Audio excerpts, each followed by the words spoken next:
Hey, what's going on, everybody? Will Hamilton here. Welcome to this impromptu Thanksgiving YouTube Live where I'm just going to be answering your questions about just anything you want. So, you know, doubles game or singles game, and just going to do this and hopefully have some fun. So, want to welcome everybody. Please jump in the chat and just say hi. Let me know where your name and where you are. It looks like that went through. So yeah, just use the chat. Leave a question in the chat, just about whatever challenge you might be struggling with. The trick here is when you explain the problem you are suffering with, be very specific about the situation. So say something like, hey, I'm serving in the deuce court, and my partner is just standing there. They're sticking the mud, so they're not poaching, and I'm getting a lot of shoelace volleys. Just something super specific so that I can set up the scenario that you're struggling with, and then we can work it out. So whether that goes for doubles or singles, just explain the problem very clearly in chat so that I can diagram it for you. But I see people are coming in, so just say hi in the chat. My name is Will Hamilton, if you didn't know.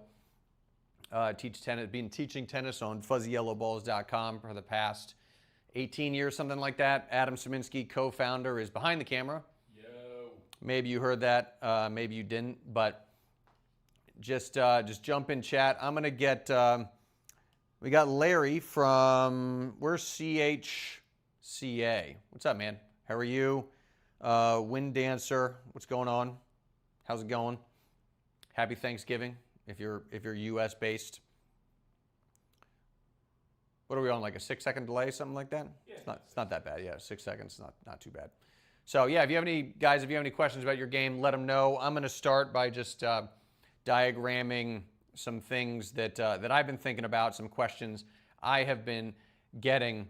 And the first one is, people ask me all the time, like, when should I poach? So the first situation we're going to talk about, when the server is coming to net, and okay. So it's well, here we go. So the situation is the server up here is serving and volleying, and you are up at the net. So a little bit of a ninja time to poach. Like, people typically think of poaching when it's their team serving, but if you can poach when your opponent's team is serving, that's like a huge unlock for your ability to win in doubles. So player up here, your opponent is serving, you are up at the net. So opponent hits a serve and they are coming forward, and what you're looking for, so your partner is going to hit a good return in this situation, and they'd be standing over there, but your partner hits a good return.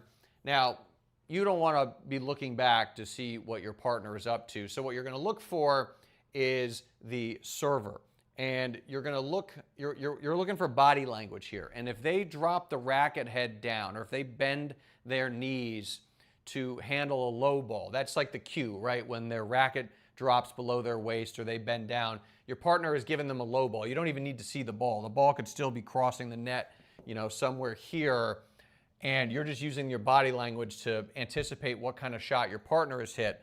This is a situation where you're just going to move to the net strap, because tough low volleys, typically these guys are going to hit them cross court and try and defend and get it back to your partner.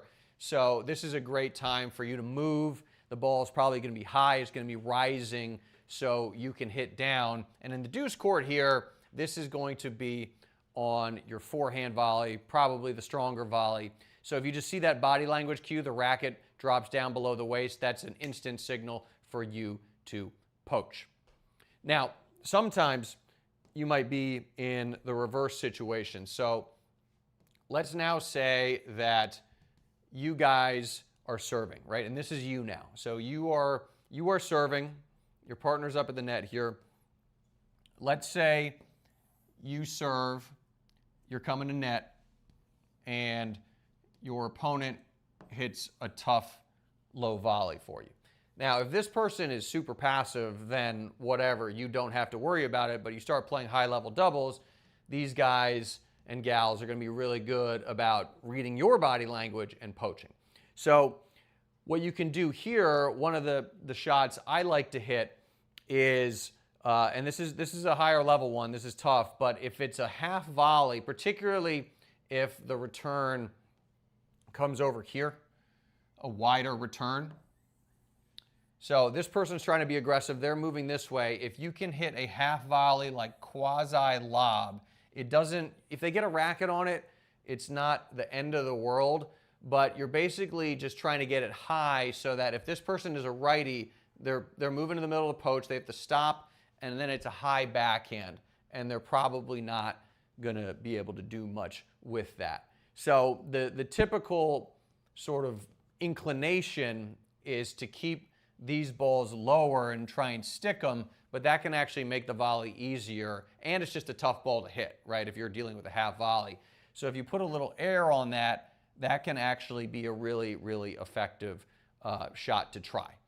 So let's go over to chat. Let's see if I'm monitoring. Oh, wow. Okay. Ian Westerman wants to know how to time his poach when he's at the nest. Oh, at the net. I mean, Ian, that's a tough. Define poach in the context of the nest, Ian, and then I'll get back to you. There's a lot of opportunities depending on the particular opponent you're facing. Let me put it that way. We have a celebrity in chat, guys. Oh, Martin, what's up, man? How are you? We met at Indian Wells. What's going on? Good to see you, dude. The red barn is better. Ooh, that's gonna be. Shout out Ian's channel. Shout out. Oh yeah. Essential Tennis. If you guys don't follow his channel, it's great.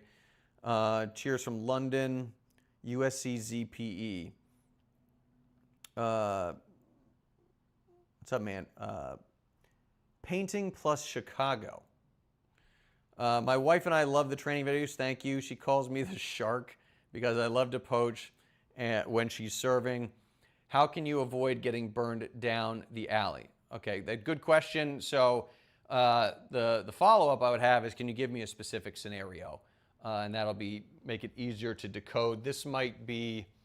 Are you getting burned down the alley when you're serving, when you're... Yeah, exactly. Are you getting burned down? Well, in this case, his wife is serving. He's getting burned down the alley. I'll give you one very specific time that this can happen. And then if this is not the time that is happening, painting plus Chicago, then we can, you just let me know in the chat and I'll clarify. So your partner, your wife in this case, is serving in the ad court, and so the body language cue from the returner for when they're going to pull this thing down the line is if they slide to this way, from our perspective to the right, to set up a forehand, that's a ball that you can that the returner can really pull down the line. So whenever you see somebody slide like that, it could just be a one-up, one-back baseline rally as well. You see that move to slide over, then this ball, the downline pass, could be incoming. So one thing you can actually do if you see that body language cue, as they move this way to hit a forehand, you would actually fake like you're going to poach. So you're kind of moving in opposite directions, but then right before they're about to hit, you come back, and then they see this big hole. They're like, okay, I'm going to go for this, and then you come back and you shut that down, and you can just stick the volley through the hole there. And then the other thing you can do, and this was a poaching tip I learned from Martina Navratilova. This is like her all-time favorite time to poach, is if you see the body language where instead of moving this way, now they move towards the middle of the court to get out of the way of the ball and hit a backhand like this, they're almost guaranteed to pull this cross court. So if you see that body language tell, then you would 100% poach on that, and that's an easy volley for you, where you just stick this thing over there or at the net player's feet. But the previous one, that's when you can easily get burned, and then the one I just showed you, that's definitely a green light for you to poach. Let me know if that answered your question. This guy's wife's about half the size of him. quarter the size of them. So just like the serve not as powerful, is that the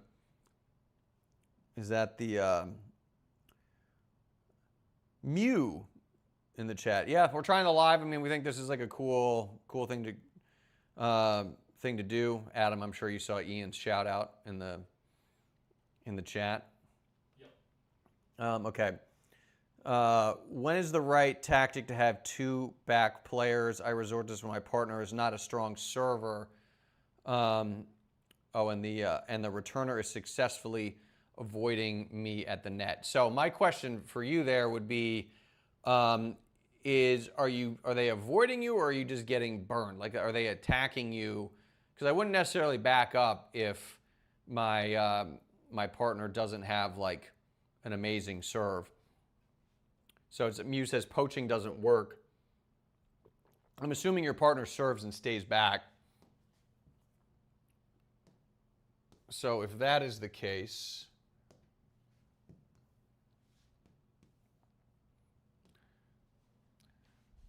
so if your partner is serving and staying back because they've got a weak serve and the returner is just having no trouble getting it by you, right? When you're poaching, you're just outright gambling. And even then, if the serve is weak, you might not be able to get a racket on it just because they're able to get it away from you. What you can do is, I would still fake. It's always good to just do something up here to try and get them to look at you and take their eye off the ball. But I would delay my poach. So they hit the return, and then I'm not sure like the quality of your partner's ground strokes, but if your partner has like decent ground strokes, then I would just poach off of like a solid shot that they hit, because the serve, especially a weak serve, is a short ball, right? It has to land obviously in the service box, so this is a short ball, but the ensuing ground stroke is not. So just wait for the ensuing ground stroke, and then maybe that's when you commit, right? If it's anything deep, if it's got some pace on it, then that is when you commit. One of the body language things you can look for the opponent is if they're not able to step into it. Maybe they're moving to the side to set up, but as long as they're not stepping forward and they've more just slid out of the way to hit it, that can be a good time to go, because they're not going to be stepping in and ripping the ball. So you'll probably have a ball that is easier for you to poach on. So the name of the game with a partner who doesn't have a great serve is to just delay the approach for the rally. I would still go earlier in the rally. Like, I would try and poach off of their first ground stroke, just because the rallies tend to be a little bit more predictable earlier in the point. But I wouldn't just back up, because you're giving away a huge advantage here. You're taking all the pressure. You don't want to play two back on the serve unless it's like some kind of doomsday scenario. You're taking all the pressure off the returner then. They can roll it back at you. They can hit a singles return when you're both back. They can block it, loft it. There's just zero pressure on this person. And you're just giving them the opportunity to hit a return and then come to net. And now they've got the force field up here, and you guys are playing two back. You're basically each individually, you're both playing singles. Your partner's playing singles in the deuce court. You're playing singles in the ad court. They're playing as a team up at the net. You don't want to facilitate your opponents getting into this formation. So I would still hang out up at the net. Don't give up that position, and fake early and then look for ground strokes to poach off of. So hopefully that answered your question. Okay, they're not attacking. It's just cross court, serve and stay back. No pressure anywhere.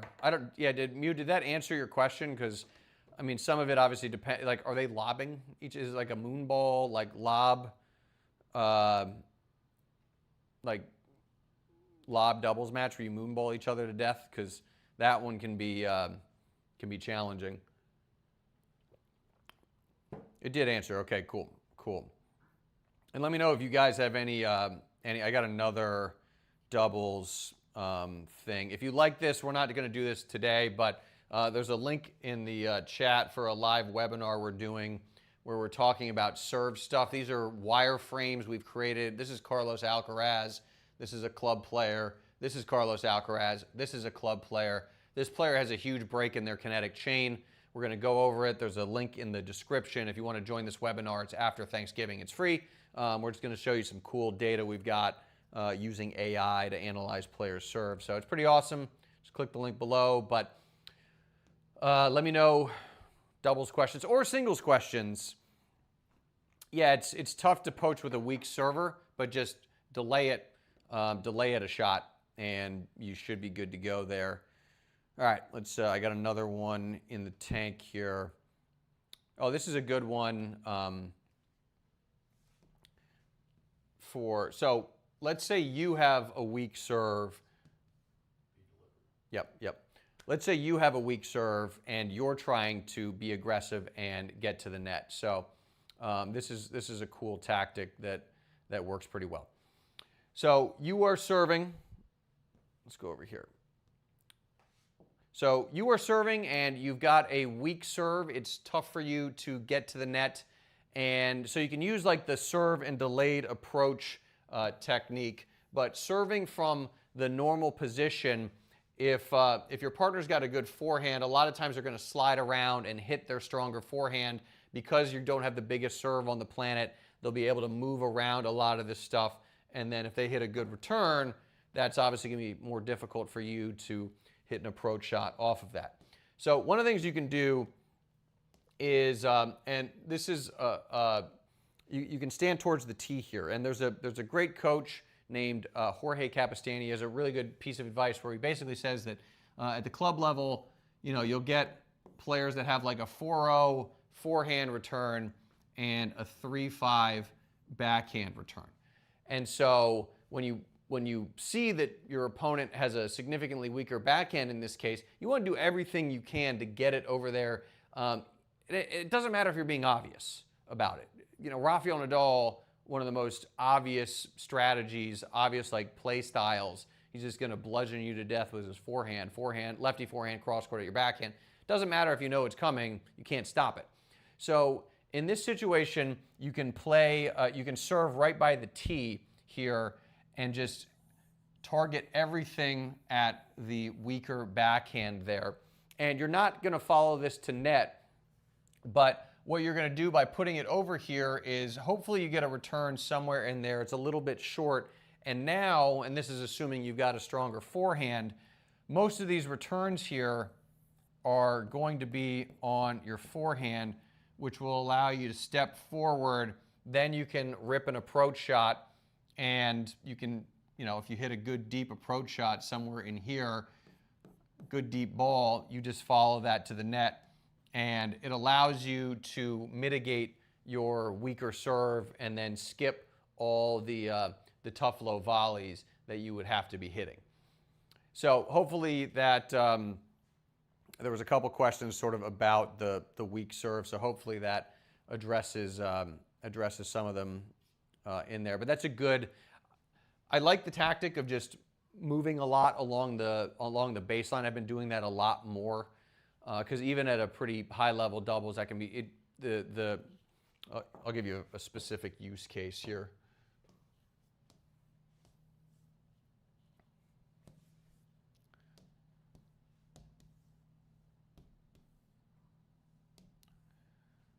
All right, that looks pretty good.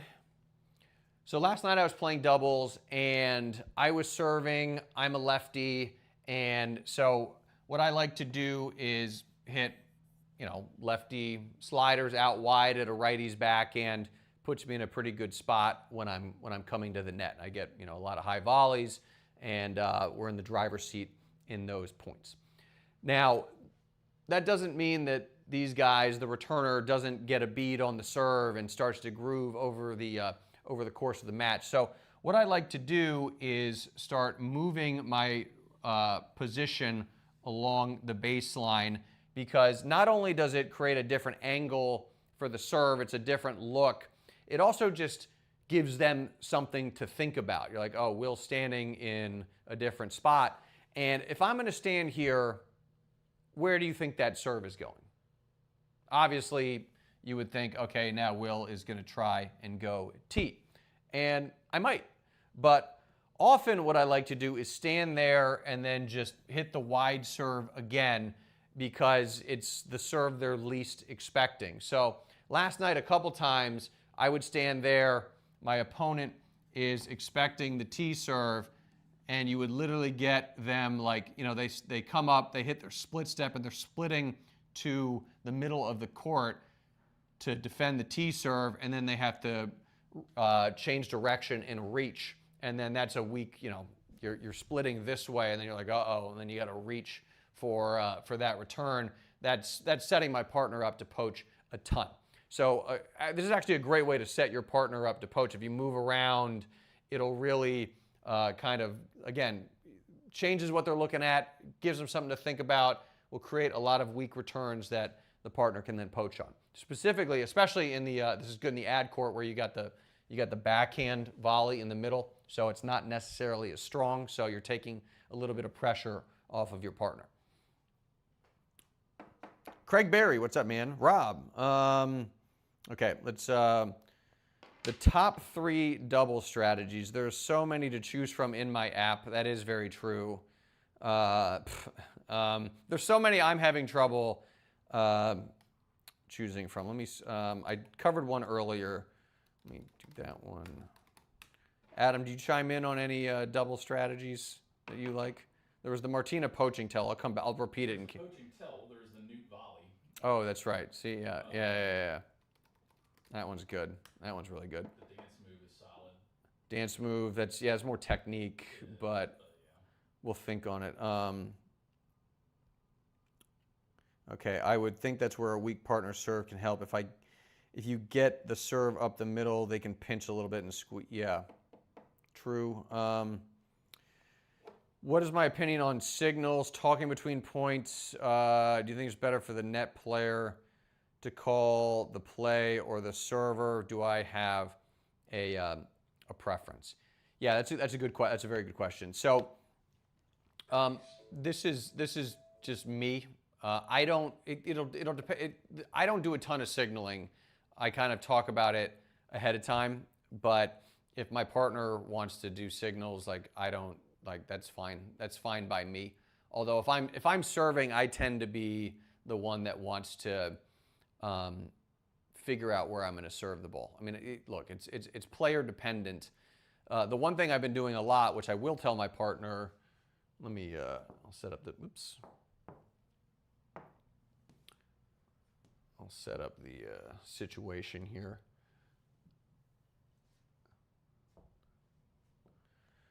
So in terms of partner communication, if I am serving and there's do you signal, how much are you talking, how little are you talking? Typically what I'll do is I'll tell my partner, I've been doing this recently, is I'm going to serve and come in on the first serve, and I'm going to serve and stay back on the second serve.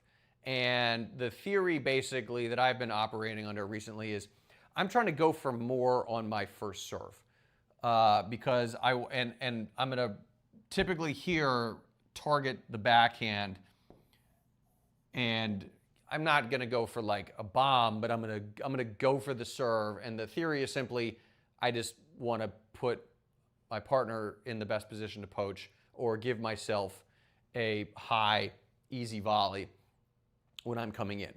And the reason I'm going for a little bit more is, okay, well, now I'm not going to serve and volley on my second serve. And I'm going to tell that to my partner ahead of time. So he's going to know what I'm doing in terms of, am I coming in or am I staying back? But I will move my position and stand further out here. And now I'm just going to kick this in and look to come in on a subsequent shot. And I'm not too worried about the baseline exchange. I don't think I'm going to get, I still think I'm going to have the advantage in the baseline exchange. And I think I'm going to have more of an advantage than kicking it, serving and volleying, and then getting some shoelace volleys here that are tough, and then this person can poach on those. Now, I will mix it up. I will serve and come in on second serves a decent amount, but it'll basically be when the returner is hitting deeper returns. So if the returns are coming in deep here, that means, a better way to draw it would be if they're hitting a ball that bounces here, that means if I serve and volley, these are high balls. So these are easier volleys. And so then I'll start coming in, and I'm going to wait for them to adjust to dip it down at my feet. And then I would stay back again, because if it bounces here, cool, that's a short ball. I can hit an approach shot, and then I'll come in on the next shot. But some of it is also very player dependent. There's one player in particular who has a pretty weak backhand return, so I'll start first serve, just really try and lean on the second or the backhand with my first serve. But then the second serve, he's good at getting around his backhand, and he stands pretty far back. And sometimes I'll underhand serve him because it's funny to me. But he's good at getting around a lot of second serves, and he's got a really, really good forehand. And so he can get this thing down at my feet. He can hook it. So it makes more sense for me to stay back and then come in off of a ground stroke. And he stays back. He serves and stays back. So I'm not, or excuse me, he returns and stays back. So I'm not worried about him approaching against me. So pretty much like cat and mouse game. I mean, it's very player dependent, but mixing it up recently has been very effective for me. So hopefully that describes your strategy, right? That's, yep, signals. Let me know in the comments if that was sufficient in terms of an answer. I still need one more, Adam. I still need one more favorite double strategy. We've got the poach, the newt, and then it's probably right there. It's just so obvious I'm not thinking about it. Oh, there's GG's, that's technique, the 3-2-1. That's technique. It's also a volley one. How about you could talk about in doubles taking something off what you would normally think your first serve would be? Taking something off? Yeah. Dude, I'm going big right now. I can't. This is counterintuitive. Well, just in terms of the first serve made percentage on the tour. Yeah, well, on the Pro Tour, I think they're at pushing 70%. I know the Bryans were if we make 70% of our first serves. I'm saying talking about that as a strategy. If you're basically playing dubs but hitting your normal first serve, consider. Oh yeah. Off to up your percentage. Yeah. So the the counterpoint, as Adam was talking about, I don't know if you heard it, is I'm going bigger on my first serve, but You de-delivered. yeah. But the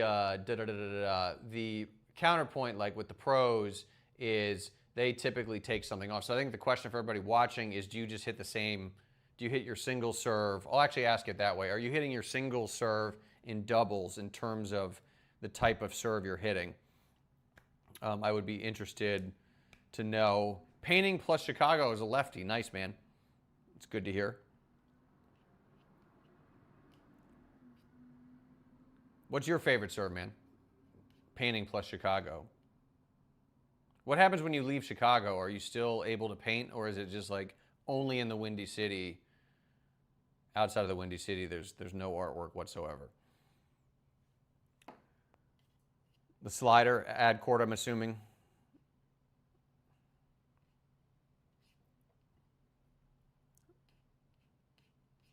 All right, let's see. This is a good one. Here we go. Actually, this will go back to the communicate with your partner one.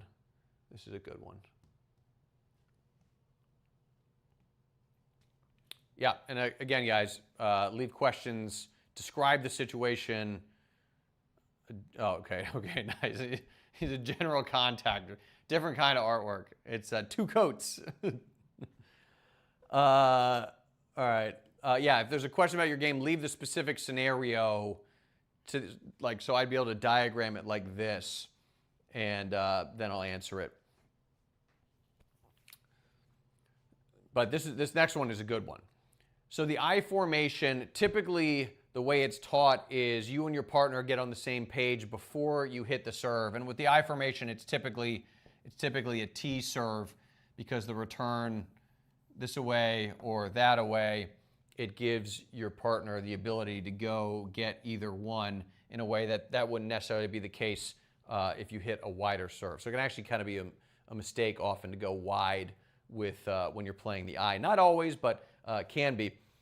So conventional wisdom, you guys are on the same page about which way, like for example, you guys communicate, okay, you're going to go to the left, I'm going to go to the right here. And that's how the eye is typically played, whether you stay back or if you come in.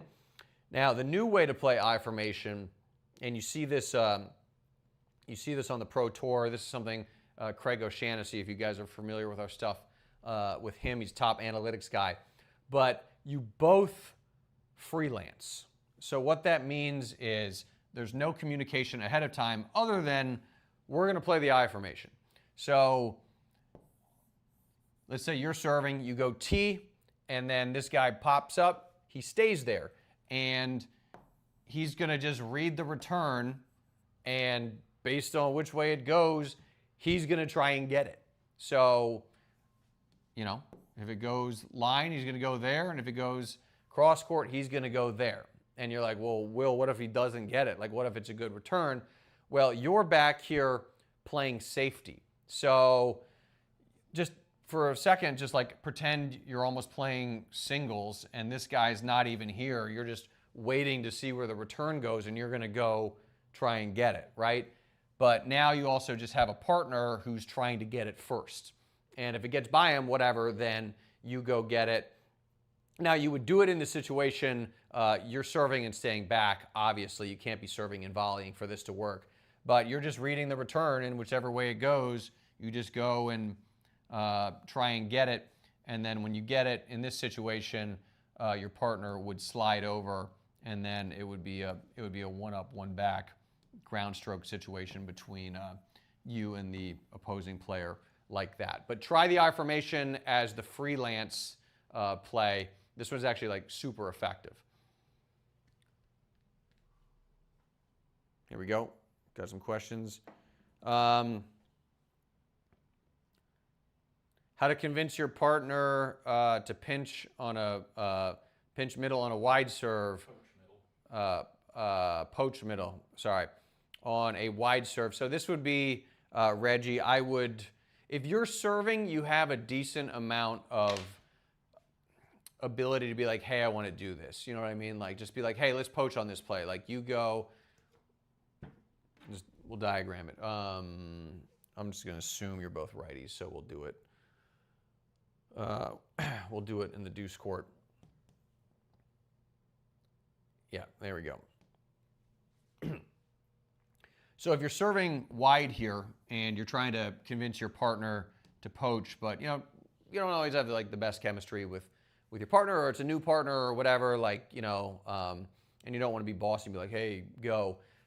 You do have some ability to when you're serving to kind of call the shots, but I would just say something like, hey, I want to try. Don't even make it about the partner. Just be like, hey, I want to try this on this serve. I'm going to serve wide, you poach, and I'm going to cover behind you, and just say it like that and see what happens. And if they, sometimes, especially if you're playing with a partner who's like not super confident in the net, the return's going to come right at them and they're going to miss the volley. And in that case, you're just like, dude, that was a great move. That was awesome. And then you just leave it there. So, you know, if they missed the volley, but they made the right move, like you're on the right track. And then obviously anything that goes behind, you would get.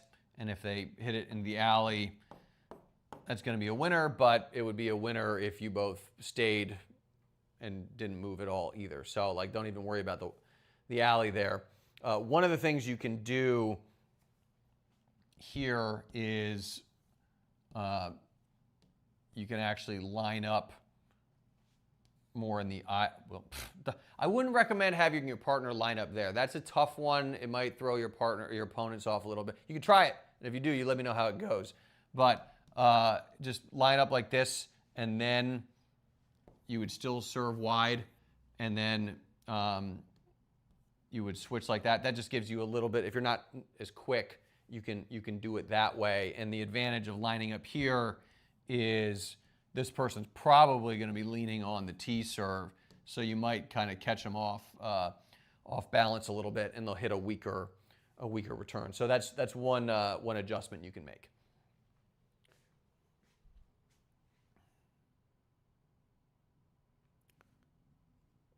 Let's see. Excuse me.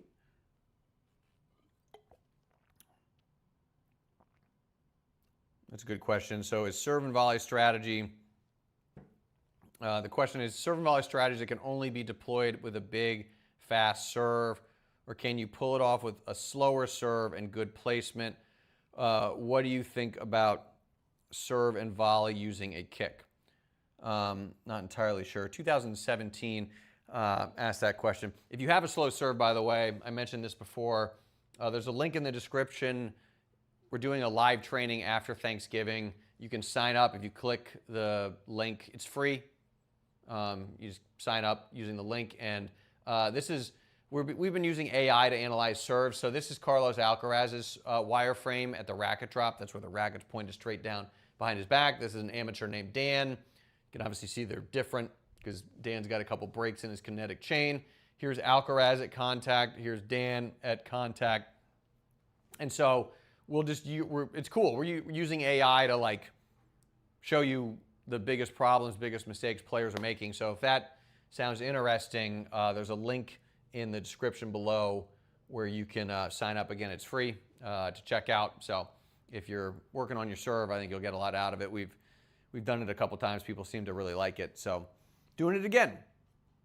And you get, at that point, got to get back out on court, work on the serve to burn off all the tryptophan. And the pumpkin pie is are you a pumpkin pie guy, Adam? Yes. Definitely. Okay. I need to know in the comments, pumpkin pie, apple pie, pecan pie, some other pie.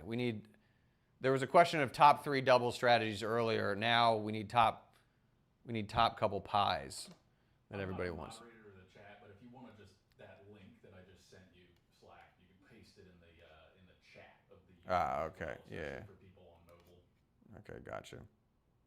Yeah, there's the link to if you want to improve your serve. Pecan pie, Pizza the Hut, nice. There's a new Spaceballs coming out, I think. Key lime pie, that's a good one. That was a omission on my part. I'll get to the slow serve one. Let me answer Chicago real quick. We don't use the I formation in our Wednesday night league, but sometimes when my partner serves, I'll start in the middle and try to bait the return down the alley. Is that a good strategy? I mean, if it's working, sure. I do stuff like that. I mean, I think anything that takes someone's eye off the ball is a good one. If you're being burned, then I would adjust. But if it's working, I would totally try it. Yeah, so, okay, I just mentioned this, but I would try this again. This is the question about the slow serve. So if you've got a slow serve and your partner is like struggling to poach, like can you A, hit a kick serve in this situation, and like B, more generally, what should you do? This is a great time to kick it at the backhand. Actually, before you do that, you would line up in the I formation, and I would kick it at the backhand here, and then you're gonna do the freelance I. And the people who were doing this, if you go back and watch the U.S. Open mixed doubles final, it was Sarah Irani and Vavasori. His first name is eluding me, but they were playing Casper Ruud and Iga Swiatek, who both have great returns. And Irani's serve is like 70 miles an hour. The Pro Tour, it's a sitting duck. And what they were doing was Vavasori was like literally right on top of the net. And so Irani would hit the serve. He'd be crouched down. Vavasori would be crouched down, then pop up, and then just try to make a move and pick it off, and then she would play defense and try and track stuff down. Now, earlier I said typically you don't want to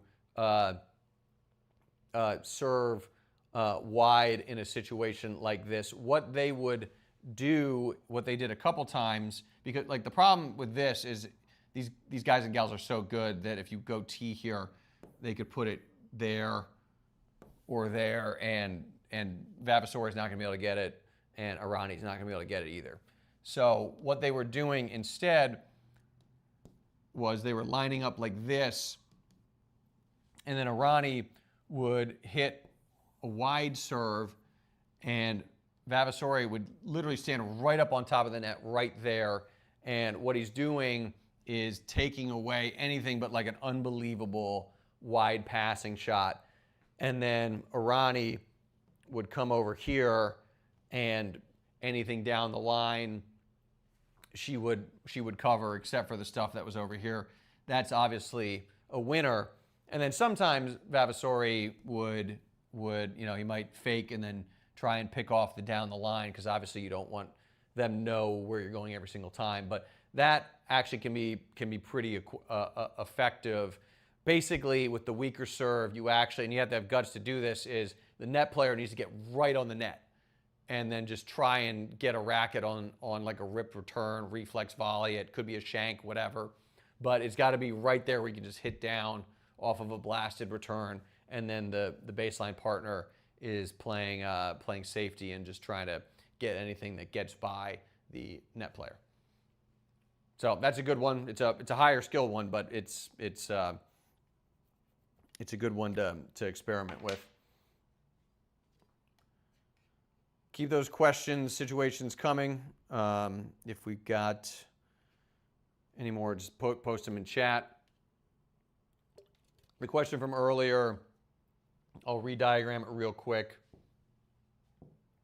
I've got top two. I'm blanking on my third favorite. There's so many. But this is Martina Navratilova's favorite time to poach, is when so you're up at the net, your partner hits a a body serve, hits a body serve. Your opponent gets out of the way, moves to the middle like this to hit a backhand. They're 100% pulling this thing cross court, so you should just poach on that every single time, like literally like clockwork. So that would be the first one. And the second one is when you are serving, and this one's great. I mean, this one might be number one, especially at the club level. So one of the big mistakes players make when they are serving and volleying is they hit that serve, they're coming to the net, your opponent hits a return, and then you volley this thing back deep.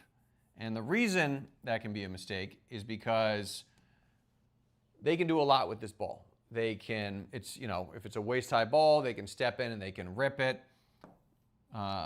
Maybe they try and pass you line. Maybe they just go through the middle. The other thing they can do if it's high is they can just lob you. So this deep volley, I mean, if you stick it, cool, that's a good volley. But if you don't, they have all sorts of options, so it's tough for you and your partner to anticipate what is coming next. So the alternative here, the other volley you could hit, is something Martina Navratilova taught me, and it's called the Newt volley, N-E-W-T. It's got a weird name, N-E-W-T, like the lizard. So you hit that serve, you're coming to net, and the returner hits their return, and instead of volleying it deep, what you are going to do is you are going to volley it short and low. So you're going to volley it like this, and you want it to bounce somewhere there. You don't want a ton on it. You're trying to absorb the pace and get it to bounce somewhere there so that the returner, who's probably expecting like a deep return, so they're going to be hanging back, they have to come in to get this ball. And so you're going to give them a low ball, and from this position, they got to hit up on that. And where are they going to hit this thing once you and your partner have established the force field at the net? If they hit it here or they hit it there, either one of these shots, the ball is rising, so you and your partner are going to be able to hit down on the next volley. And from this position, it's really difficult to hit a decent lob. So if they try and lob you, chances are you're going to have no problem handling that thing. So the Newt volley, pulling your opponent forward versus trying to push them back by sticking a volley, sticking it deep, pulling them forward, incredibly effective. Like absolutely something you should try in your next doubles match. All right, let's see. When I talk about poaching with most people, their idea of it is that the net player covers the entire other side of the court and the server covers the entire side rather than both middle. Thoughts on this? When I talk about poaching with most people, their idea is the net player covers the entire other side and the server covers the entire other side. It almost sounds like, Reggie, if I am understanding you correctly, that there's an overemphasis on like, I've got the ad court, you've got the deuce court versus who's got the middle here. Is that, I'm assuming that is kind of where the genesis of your question. And if that is not the case, let me know in chat. But we can break this down a little bit further. So if you, let's just say in this case you're serving and your partner you're planning a poach and it's like who is covering what, and sometimes you might be in a situation where your partner here, like, I'm poaching, so now I'm responsible for the deuce court, and whether or not you come to net, now you're responsible for the ad court. Like, is that conceptually kind of the right way to think about it? I think the better way to think about poaching and just doubles in general, and this is a concept I learned from Craig O'Shaughnessy, who is, arguably the top analytics guy in tennis, is what he calls the center window. And it's basically just like 3 feet above the net. Let's just say it starts in the middle of either service box, something like that, extends up like that, right? It's just the center window.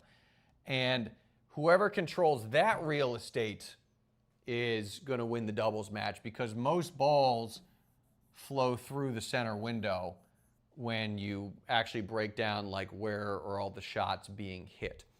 So a better way, I think, to think about like responsibilities when you're poaching is who can get a ball there first. So if you hit a serve and your partner is poaching on the return, it's not necessarily about like, oh, I'm responsible for the deuce court. It's like, no, I'm trying to get anything that comes through there. And then, if you're serving and volleying, in this case, then you're starting to move forward and take control of this. If you're serving and staying back, then it becomes a different equation where your job is basically to set your partner up to poach and get balls in the center window. But that's more how I like to think about poaching, is how do we get a ball in this area of the court there. And you want to do it as fast as possible. Like, the advantage of serving is your partner gets the first crack at a ball in the center window, but then if they don't get it and it comes back to you, now this player gets the next crack. So that's one of the reasons with doubles. It's all about speed, of like who can get there first and pick off a ball in the center window. I think conceptually it's a very nice way to think about playing doubles. So let me know if that answered your question in there. But it's less about side and more about who can get the ball at the net first. Let's go to Craig Berry's question about the playing against the lobbers. Yeah. I got a great one. It's a little bit of I don't want to say it's a broken record, but we've touched on it in different contexts.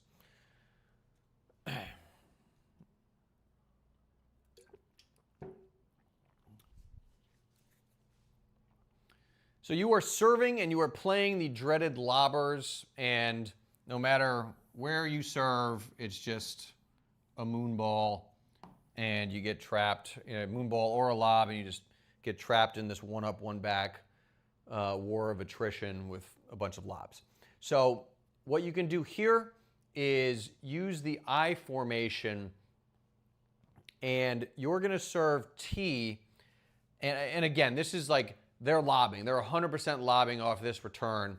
And so you serve T, and they're going to lob. Now, you and your partner are in the I formation, and you are also perfectly positioned to handle lobs here. So this would be where first serve. So if they're a lobber, like go bigger on the first serve because they're not going to penalize you on the second serve. They're going to lob that too. So it's like whatever. Go bigger on the first serve. Try and get a weak lob, because if it's a weak lob, then it's going to be there and your partner has got it.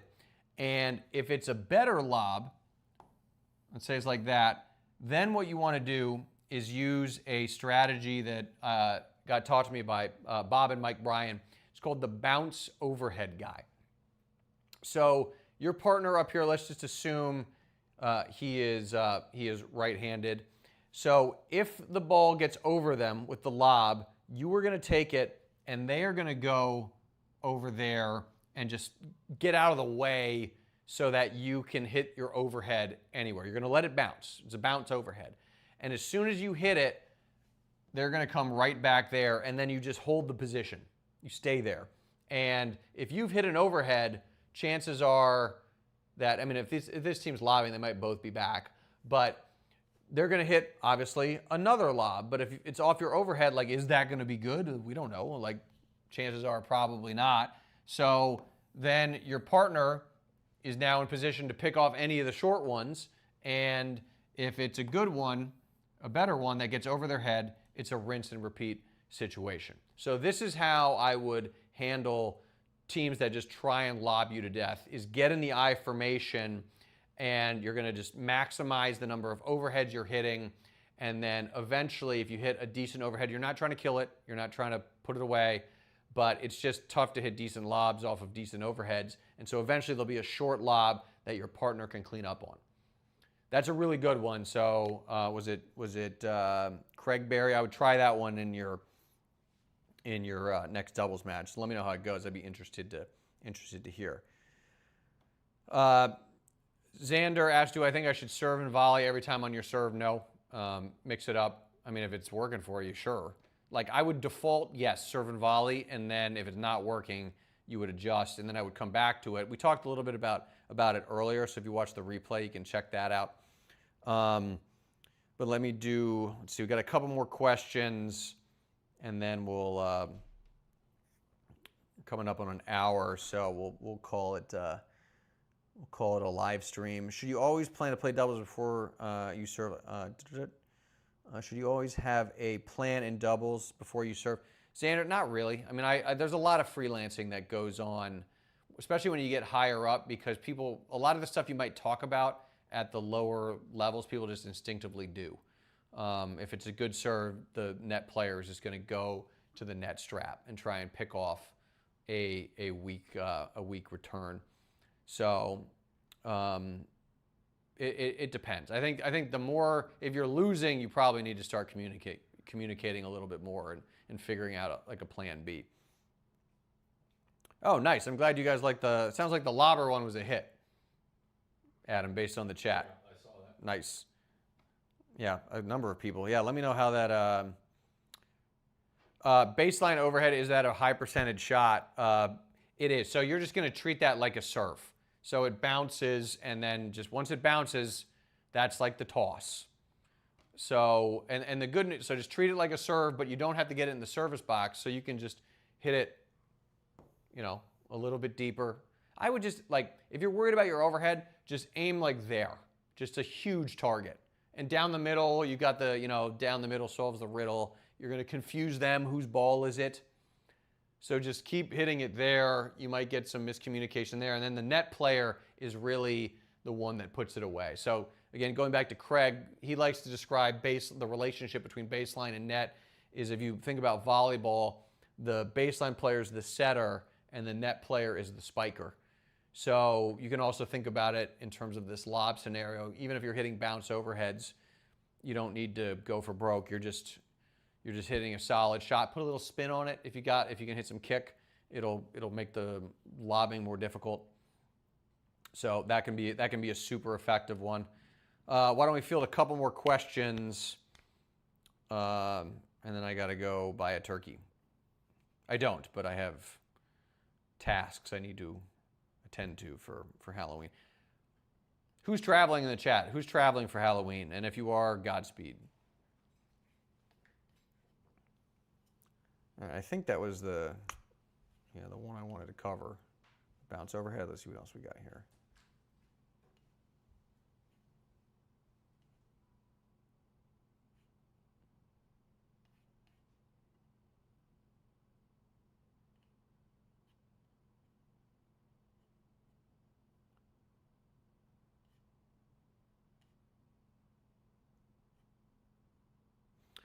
I will add on this one, actually, that's a good, all right, let me know in chat if you've got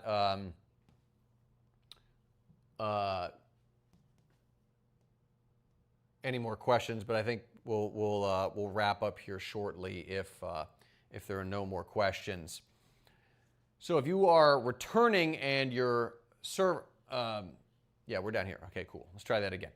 So if you are returning serve, you guys are down here and your opponents are up here and your opponents are a lobbing team.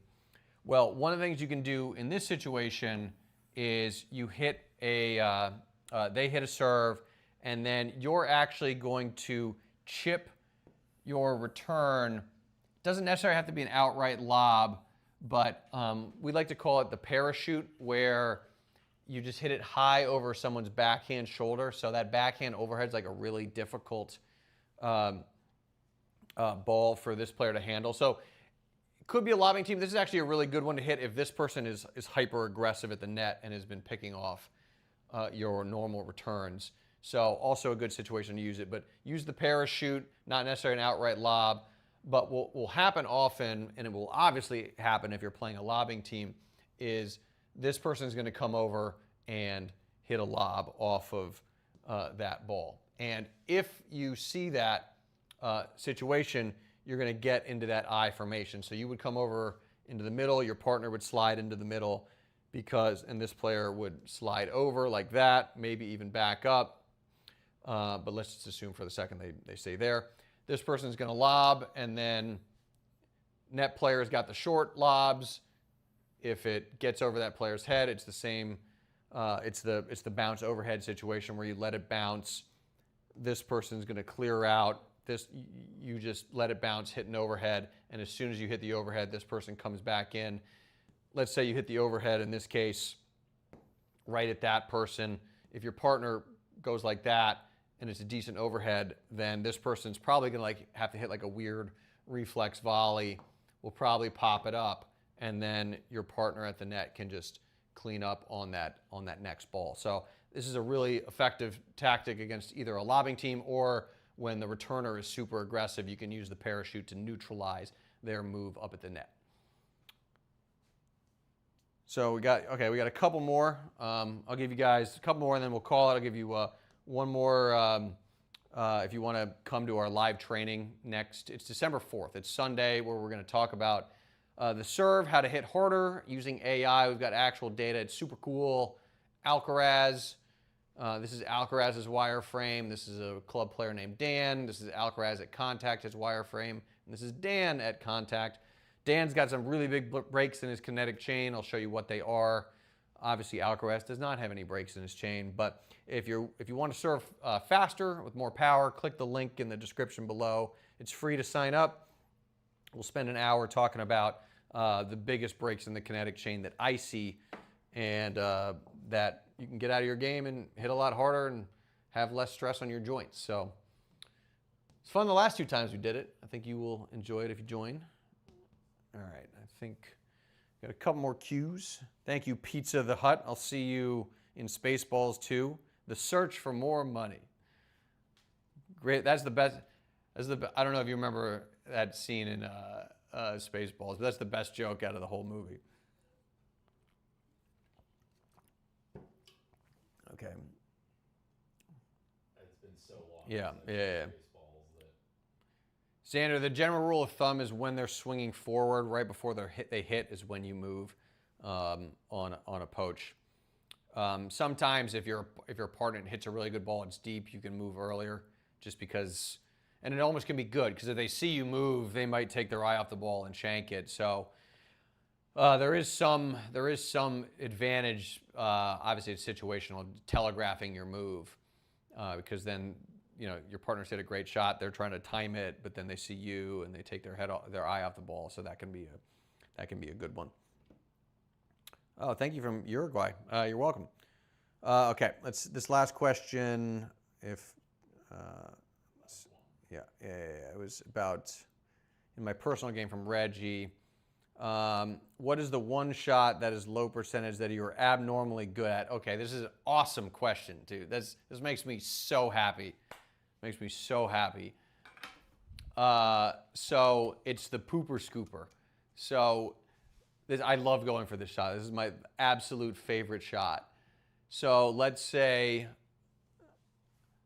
like the server hits like a good serve, partner doesn't hit a great return, and then this person poaches and then rips the poach like right at me. And so I'm like this in my ready position, and I'll just drop the racket down like that. So it's literally this move, and then I pooper scoop. And it's even better when they hit an overhead, and then they hit it right at you, and you're just like that. And then the best is when they hit that, and then you reflex volley or pooper scoop lob.